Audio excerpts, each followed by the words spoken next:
kuelewa how God fights our battles. Mungu anapigana. Hallelujah.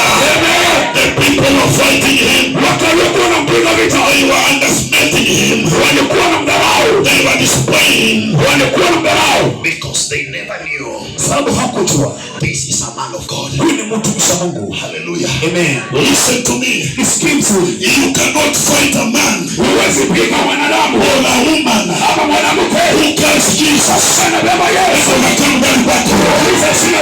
In his steady, you are the one who will be destroyed in the name of Jesus.